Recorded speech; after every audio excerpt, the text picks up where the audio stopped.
And such was the fall of Al-Andalus. And this light of the Ummah was taken from us. May Allah return it to us. Most of us think that Al-Andalus ended then, 800 years. And that was it. As we said before, the Ottomans, may Allah reward them, continues. And this era of what happened from the fall of Al-Andalus up until today is one of the most amazing parts of our history. Don't think the Muslims just gave up. Khalas, the kuffar took Al-Andalus, let them keep it. What happened after this was what we call Al-Jihad Al-Bahri Al-Islami, the Islamic naval jihads. This was when you had the Ottoman Empire, may Allah reward them, and the Mujahideen of North Africa. They continued to fight against the Christians of Spain for hundreds of years. And in reality, the war is still going on up until today. Now, this time, you usually refer, the kuffar call it the time of the Ottoman pirates or the Barbary pirates. Barbary coming from the Berbers, who were the native people of North Africa. Now, what happened was these people, the kuffar called them pirates, but we call them mujahideen. And you know, even when we say the word pirates, if I say pirates, I'm sure an image comes into your minds. You think of a man with an eye patch, yeah, and all of these things. I'm going to amaze you, insha'Allah. This image of a pirate was taken from a Muslim. This pirate that you imagine with the beard and the eye patch was directly taken from a Muslim. And we call him a mujahid, they call me a pirate. His name was actually Rahma bin Jabir al-Jalhami. And Rahma bin Jabir, he was from around the area that we call Kuwait. And he was a mujahid, he was a murabit. What he would do is he would take his ship and he would go and attack all of the kuffar. And so Rahma bin Jabir, rahimahullah, he had an eye patch. And everyone spoke about him.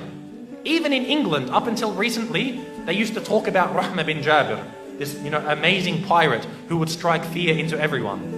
And if that eye patch symbolism became so well known that we think of pirates in general like this.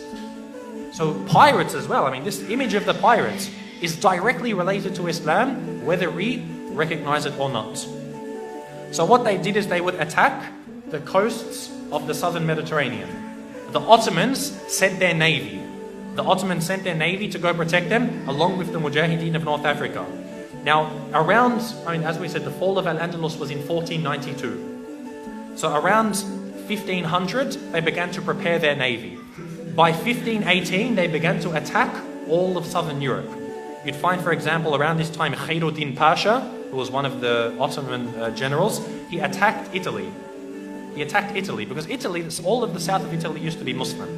The city of Ischia, he came in and he attacked it, and he took 4,000 Italians as prisoners back to North Africa. Imagine this. On his ship, goes in, attacks the city and takes 4,000 of their men. This is a large number, and took them back as slaves to North Africa. In 1551, Turgut Reis, he went into Malta, and there's an island in Malta called Gozo. He actually took the whole city, the whole islands. Every man, woman and child. The entire island went from a population of thousands to 0 overnight. The whole population was taken away and brought back to North Africa, subhanAllah. This was the power that the Ottoman Navy had. Nobody could stand up to them. They couldn't even defend themselves against them. Nobody could touch a single piece of the Ottoman Empire in that time. They just had to get attacked and accept it. Now, this leader, subhanAllah, he actually took all of them back to Libya. He attacked Corsica, which is in France, Minorca in Spain, and a lot of southern Spain and France and Italy. And in 1563, he did something amazing. He actually began to reconquer parts of Al-Andalus. As I said, most of us, we think Al-Andalus ended in 1492. In 1563, he actually reconquered the city of Cordoba. He actually retook the city of Cordoba. He began to reconquer Spain. SubhanAllah, many of us, we don't know about this.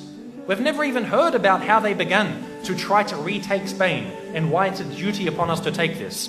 And from Cordoba, even though he was pushed out, again, he took out 4,000 of their men as prisoners. And at this time, subhanAllah, so many people wanted to join the Ottoman Navy. You'd find, especially from Netherlands, the Dutch, so many of them joined them and they actually embraced Islam. There was one very, very famous man, his name was Yan Yansun, and he changed his name to Murad Rais. There was another one who changed his name to Sulaiman Rais. And they actually became admirals in the Muslim army. So they converted to Islam and they began to work for the Khilafah. Now what they did is they said it's not enough just to attack the south of Spain and Italy. They wanted to stretch the naval jihads.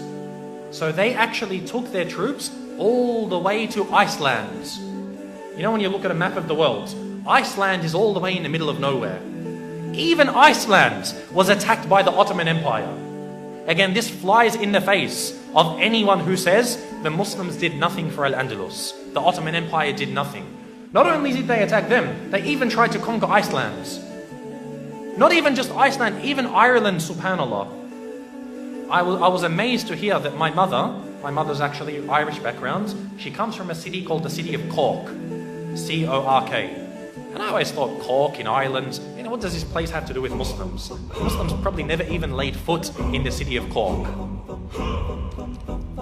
In the year 1627, the troops led by Murad Rais, his admiral of the Ottoman Navy, actually attacked the city of Cork, and they actually took 200 men captive.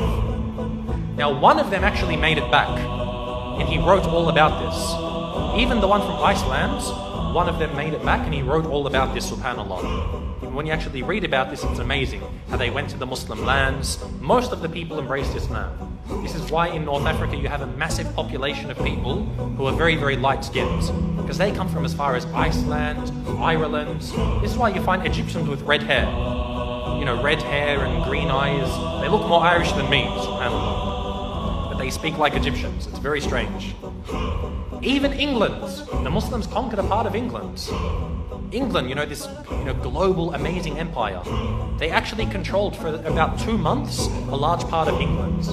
They even attacked Rome, subhanAllah. The Muslims even reached Rome and they attacked the Vatican City.